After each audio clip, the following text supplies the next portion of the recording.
धेमाजि जिल्ला सिंनि सानजारि नोगोर सिमेन्ट सापरियाव जनाय जिल्ला बर' थुनलाइ आफादनि मावख'आव मुंख्लं सान फालियो। बर' थुनलाइ आफादनि रमान हांखोखौ दाबिनानै सोमावसारनायाव बाहागो लानानै गिबिसिनै अमलाराम बर' आरो शिबराम बर'मोनजों लोगोसे गासै 65 बर' सुबुङा पुलिसनि गुलिजों मुंख्लं जानो गोनां जादोंमोन। बिथांमोननि गोसोखांथियाव बर' थुनलाइ आफादा बोसोरफ्रोमबो 28 सेप्तेम्बर खालारखौ बर' थुनलाइ आफादनि मुंख्लं सान महरै फालिबोदों। बेबादिनो दिनै सानजारि नोगोर सिमेन्ट सापरियाव थानाय जनाय जिल्ला बर' थुनलाइ आफादनि मावखुलियाव सानसेनि हाबाफारिजों मुंख्लं सान फालियो। दिनै मुंख्लं सान फालिनायजों लोगोसे फरायसा फरायसुलिफोरनि सोंथि सोंनाय बादायलायनाय आरो फेग्रा मुवा आरो आथिखालनि लाइमोन आयदानि सायाव सावरायमेल लानाय जायो होनना मिथिहोयो।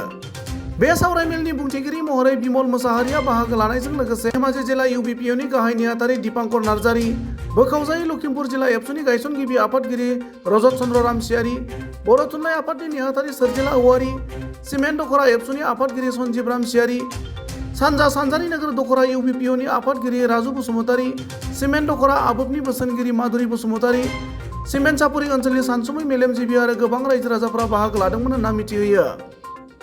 गुबुन फारसेथिं बे हाबाफारियाव बर' थुनलाइ आफादनि नेहाथारि सोरजिला औवारीया बावैसो सान सिगां आसाम सोरखार, बर' थुनलाइ आफाद, एबसु आरो बिटिआर सोरखारजों सावरायनानै बिटिआर गोरोबथानि 6.3 दफानि गेजेरजों बिटिआर सिंनि गं 25 आरो बिटिआरनि बाहेरानि गं 5 भेन्सार फरायसालि, गं 10 हायार सेकेन्डारि आरो गं 10 कलेजखौ सोरखारि खालामनो खाबु खालामनायनि खोथा सावरायनाय जायो होनना फोरमायो।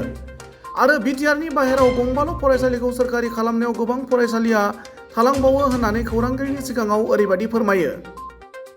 नोंथां खौरांगिरि बिथांमोननिसिम साबायखर थाबाय।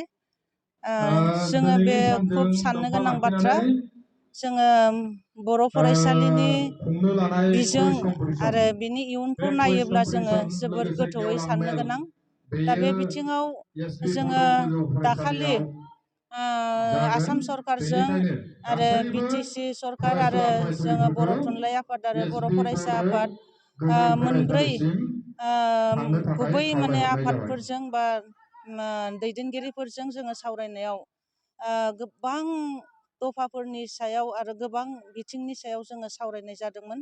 दा बे बेलायाव जोङो फरायसालि गायसननाय आरो फरायसालिनि इयुनखौ नायनानै आसाम सरकारा जोंनो खोथा होनाय बायदियैब्ला बेवहाय सिगाङावनो 100 खान फरायसालि, जायफोर 100 खान फरायसालियाव बिटिआरनि सिङाव आरो बाहेराव हाइ स्कुलनिफ्राय हायार सेकेन्डारिसिम आपग्रेड खालामनाय, बेबो गभमेन्ट जाखानाय हाइ स्कुलखौसो आपग्रेड खालामनाय, बे मोनसे हाबाफारि लादोंमोन, थांखि लादोंमोन। आरो 2 नाम्बाराव जोङो मोननो हादोंमोन बिटिआरनि सिङाव आरो बिटिआरनि बाहेराव 6.3 दफा बायदियै जायखौ जोङो फरायसालिनि भेन्सार स्कुल, बे भेन्सार स्कुलनिफ्राय प्रभिन्सियेलाइज खालामनायनि मोनसे हाबाफारि। बे हाबाफारियाव जोङो बिटिआरनि सिङाव 25 खान आरो बाहेरायाव गंबा फरायसालि होदों आरो हायार सेकेन्डारि 10 खान आरो कलेज 10 खान, बे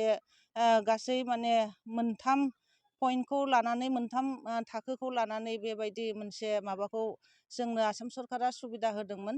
दा बे हिसाबै जोङो खुब साननो गोनां, जोङो गंबा फरायसालिखौ बिटिआरनि बाहेराव मोननायाव जोंहा गोबां फरायसालि आरो थाबावो। बे फरायसालिफोरखौ जोङो फरायसाफोरनि आरो जोंनि गोग्लैसोनाय बर' ओनसोलफोरखौ लानानै बै समाव बे फरायसालिफोरखौ जायगानि सुबुंफोरा गायसनदोंमोन फरायसालिनि गोनांथिखौ साननानै। दा बे बेलायाव जोंनि गेजेराव जोबोद साननो गोनां बाथ्रा जागासिनो। मानोना जोङो जेरैबायदि जोंनि बर' माहारियारि आफादफ्रा सानो, बे साननाय बायदियै मावलांनो थाखाय जोंखौ आसाम सरकार गोबां जोंनो हेंथा होयो एबा जों साननाय बायदि मावफुंनो हायाखै।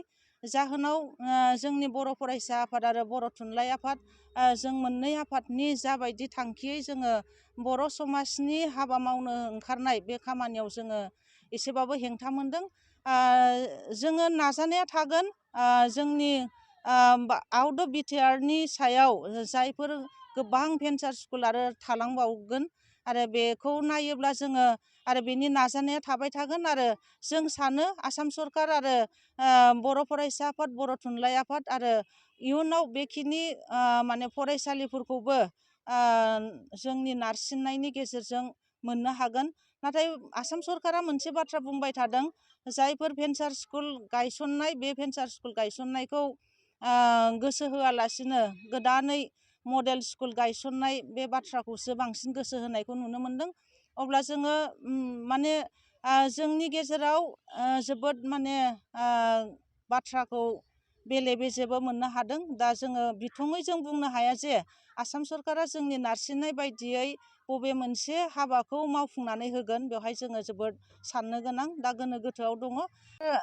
फरायसालियाव जायफोर फोरोंगिरिफोरा मावबाय थादों बिथांमोनाथ' गोलाव समनिफ्राय गावसोरनि समफोरखौ गोबां बावसोमबाय। बिथांमोननि समफोर बावसोमनायखौ नायोब्ला जोङो बिथांमोननि माबा मोनसे माने समखौ बावनानै फरायसाफोर इयुनखौ नायनानै फरायसाफोरखौबो थाखो थाखो बोसोरै बोसोर बिसोरो मोजां माने रिजाल्ट खालामनानै हगार हरबाय, एबा ओनसोलनि फरायसाफोरखौ सोलोंथाइ लाहोनायाव गोबां बिहोमा होबाय। अब्ला बेफोरबायदि मोनसे जिउनि बावसोमनाय आरो समखौ होनायनि थाखाय बिथांमोननि नाजाथाबनाय आरो बावसोमनायनि गेजेरजों जोङो थुनलाइ आफादनि समफारियाव बिसोरनि खामानि मावनायनि मोनसे अबदानखौ जोङो अबदान होनायखौ जोङो नायनानै बिथांमोननि बे समफारिखौ हाजासे जोङो गायसननाय एबा बे फरायसालिखौ लाहोनायनि मोनसे समखौ जोङो सरखारनिसिम नारसिननाया थानांगोन आरो थागोन। आङो बेखौनो जोबोद गोसो सिंनिफ्राय माने लुबैनाय थायो।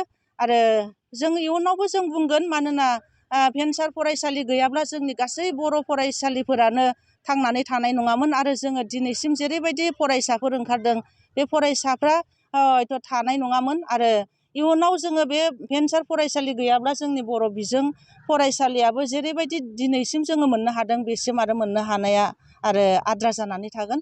आरो बेनिखायनो जोङो खुब गोसो होनो गोनां जोंनि माहारियारि आफादफोरा, आरो बे भेन्सार फरायसालिफोरखौबो गोसो होनानै जोङो बिसोरखौथ' ओरैनो गोसो जानानै गायसनाखै। बेहाय रायजो राजाफोरनि गोनांथि आरो रायजो राजाफोरनि नाजानायनि गेजेरजोंसो बे फरायसालिफोरखौ गोबां अबदान होलायनानै रायजो राजाफोरा गायसनहोदों। अब्ला बेहाय फोरोंगिरि मावग्राफोराबो बे फरायसालिखौ गायसननायाव गोबां माने बिहोमा होनायनि गेजेरजों फरायसाफोरखौ इयुन जोलैनि मोनसे मिजिंखौ नाहरनानै बे हाबाखौ मावदों होननानै जोङो साननो हायो। बेनिखायनो आं सानो जोंनि गासै माहारियारि आफादफोरनि नारसिननाय आरो सरखारनिसिम बेनि मिन्थिहोनायखौ जेब्लाबो जोंनि माहारियारि आफादफोरा थाबाय थागोन, आं बेखौनो मिजिंथिबाय।